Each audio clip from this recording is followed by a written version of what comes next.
चौकस रहो। तो पता होनी चाहिए तुम्हारा विरोधी कौन है। तो पता होना चाहिए कि तुम्हारे माइंड से खेल कौन रहा तुम्हें।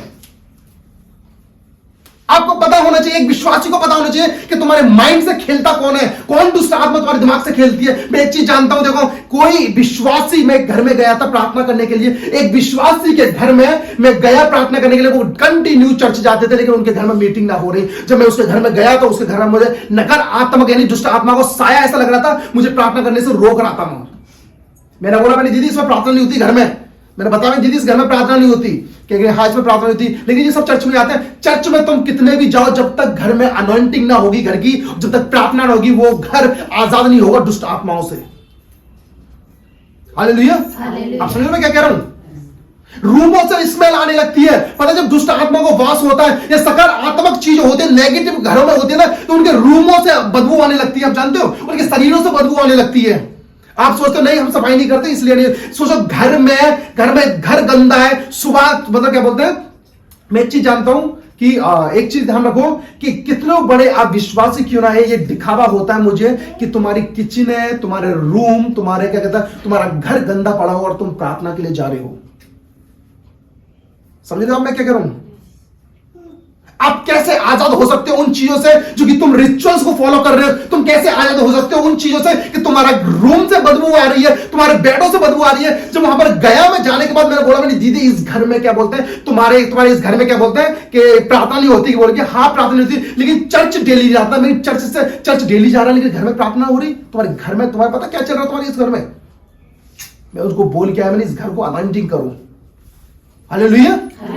आज विश्वासी, अच्छा विश्वासी चर्च के लिए जाएगा अच्छे से, और जाएगा और जाने के बाद ये नहीं देखेगा मेरे घर में कभी कभार क्या होता है, परमेश्वर जो आशीष दी है कि जाले भी लगे होते हैं। जाले नहीं है, मैं इसको देख के नहीं बोल रहा, मैं घर को देख के इसको देख के नहीं बोल रहा है जाले हो, मैं बता रहा हूं मैं।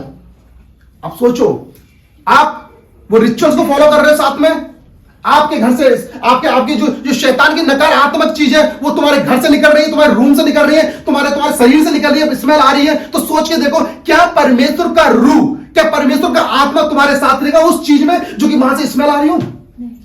मैं इसे क्या कहता, मैं पढ़ रहा था, डिट्रोनॉमी पढ़ रहा था, उसमें लिखा हुआ था कि जो भी कोई मल करे यानी पोटी करता है, वहां पर तुम प्रार्थना नहीं कर सकते क्योंकि परमेश्वर का आत्मा घूमता है। तो सोचो एक इंसान खड़ा नहीं रह सकता वहां पर जब पोटी पड़ी हो, वहां पर यानी कुछ गंदगी पड़ी हो, स्मेल आ रही हो, तो पवित्र आत्मा पर घूमेगा तुम्हारे साथ में।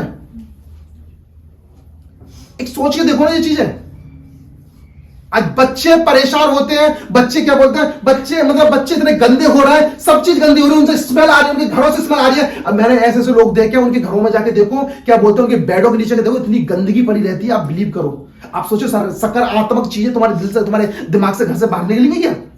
तुम कितनी प्रार्थना करते हो, तुम्हारा घर में बदबू आ रही है, तुम्हारे क्या कहता है, तुम्हारी जो सोच है वो, तुम्हारी सोच ऐसी बन जाती है, ऐसा लगता है कि आपको नहीं जो हो रहा है वो अच्छे के लिए हो रहा है।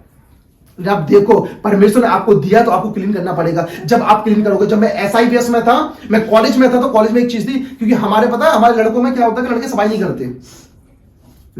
करते, 10-10 20-20 दिन ऐसे चले जाते हैं।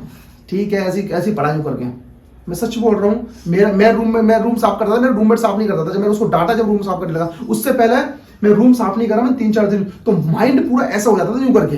जब अपने रूम को साफ मैं करता था तो एक फ्रेशनेस आती थी, एक फ्रेशनेस, प्रार्थना करने में मजा आता था।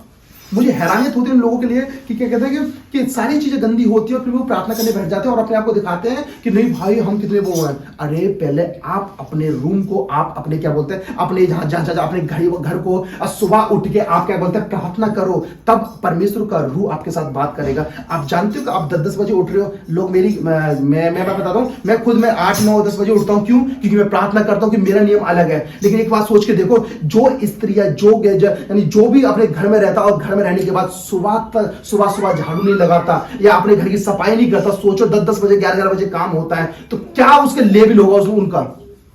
आपको लगता है कि ओल्ड एज मामा बड़े बूढ़े ऐसे बोलते थे क्या? आज मैं कोई डीपली नहीं बता रहा आपको, मैं प्रैक्टिकली बता रहा हूं।